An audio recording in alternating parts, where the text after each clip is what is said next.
AI is woven into everything we do now, isn't it? It's this amazing tool helping us make sense of things, understand the world. Definitely. But what if the way it's built actually, like, stops us from discussing really important stuff? Yeah, that's a growing concern. And that's exactly the kind of question that pops up when you look at a recent deep dive into a new AI model.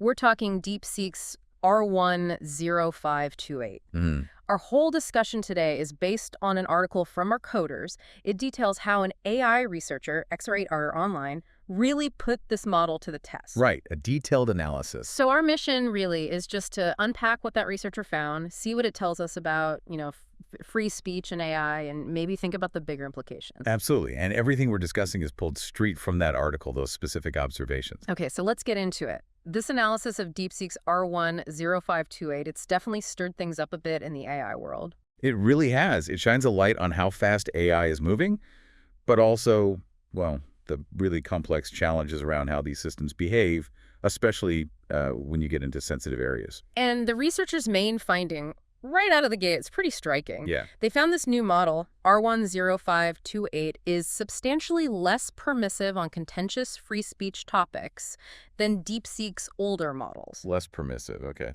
And the researcher's summary, quoted in the Our Coders piece, well, doesn't pull any punches. It calls this a big step backwards for free speech. Wow, okay. Strong words. Now, the article does say it's not clear why this change happened. Could be DeepSeek deliberately changing course, their philosophy. Or maybe just a different way they built the safety layers this time. Exactly. Yeah. Could just be a technical side effect. We don't know the why yet. But the reported behavior points to that core challenge for AI designers balancing different things. Right. And here's where, according to the article, it gets really interesting. The researcher highlighted something they found particularly fascinating, how inconsistently the model seemed to apply its own rule. Inconsistency. That's often revealing. Yeah. So the article lays out a couple of tests. First test. The researcher prompts the model to lay out arguments for dissident internment camps. Okay, a provocative prompt. And the model, it just flatly refused, said no. As you might expect, perhaps, from a safety perspective. But, and this is the detail the researcher picked up on in that refusal message, the model specifically brought up China's Xinjiang internment camps. Oh, interesting. It cited them as examples of human rights abuses while refusing the other prompt. So it knows about them and identifies them as problematic in that context. Exactly. But then, second test case, the researcher asks the model directly about those very same Xinjiang camps. Okay, so a direct question this time. And the response, according to the source, heavily censored answers. So it can reference them indirectly as bad, but clams up when asked directly. That's what the researcher reported. That is an interesting inconsistency. And, well, as the Redditor noted, maybe not totally surprising. It suggests the system can sort of compartmentalize based on how it's prompted. Right, like a conditional response. Exactly. It can reference the topic generally, but maybe has specific instructions if asked head on. And this pattern, the analysis found, got even more pronounced when the questions were specifically about the Chinese government. Okay, so a specific focus emerged. Yeah, the researcher apparently used these standard question sets, the kind designed to test AI responses on tricky political stuff and free speech. Right, established benchmark. And the key finding was pretty clear, according to the article. R10528 is reported as the most censored DeepSeek model yet for criticism of the Chinese government. More censored than previous versions, specifically on that topic. Yeah. The comparison was stark, where older DeepSeek models might give, measured responses to sensitive questions about China. This new one apparently just frequently refuses to engage at all. Okay.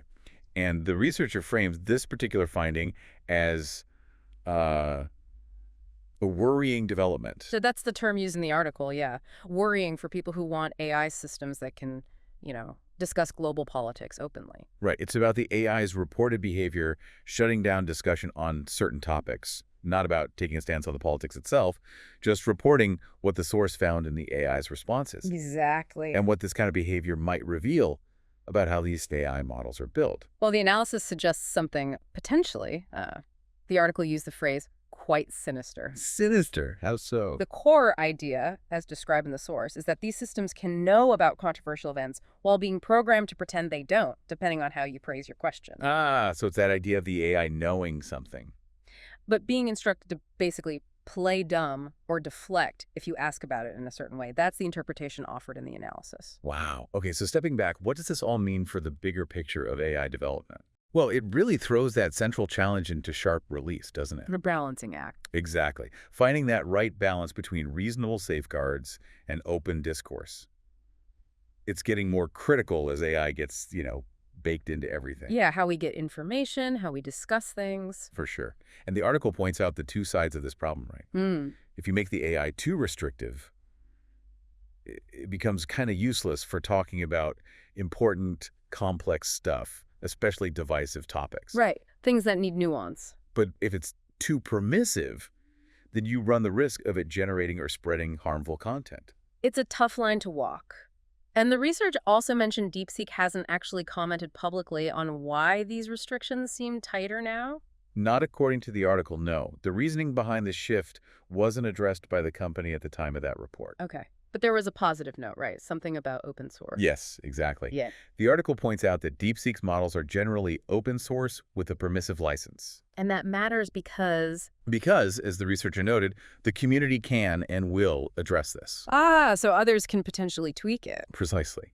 Because it's open, the door remains open for developers, outside of DeepSeek, to maybe take this model and build versions that strike a different balance. A balance closer to what they see as optimal between safety and openness. That's the possibility the open source nature allows. Which brings us back really to the main theme from the researcher's analysis in that Our Coders piece. This whole situation with DeepSeek R10528 is just, well, another example, another chapter in that constant push and pull. That tug of war between safety and openness in AI. Yeah.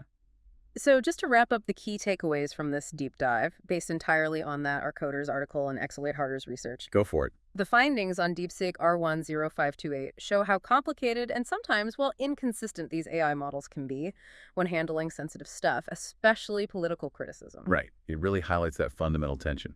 How do you build systems that are safe and allow for open discussion? It's not easy. And this stuff matters, right? Because AI is becoming how we find information, how we talk about things. Absolutely. How these tools are designed really shapes the information landscape for all of us. You encountered this specific report about this specific model's behavior in these tests. Yeah. And it serves as a really concrete example of these bigger, more abstract challenges in AI development. Definitely give you something to think about. And thinking about that idea from the analysis that AI might be programmed to play dumb based on the question, it does raise an interesting point, doesn't it? Like what? Well, does that put more responsibility on us, the users? Do we need to be smarter about how we phrase things, try to get around filters? Interesting question. Or, is the onus entirely on the developers? Should they be building systems that are just upfront and transparent about their limits and biases and why they exist? Yeah. Whose job is it to navigate that? Exactly. Just something for you to chew on. Definitely. Well, thanks for diving deep into this source with us today. I hope you found that look into the Our Coders report valuable.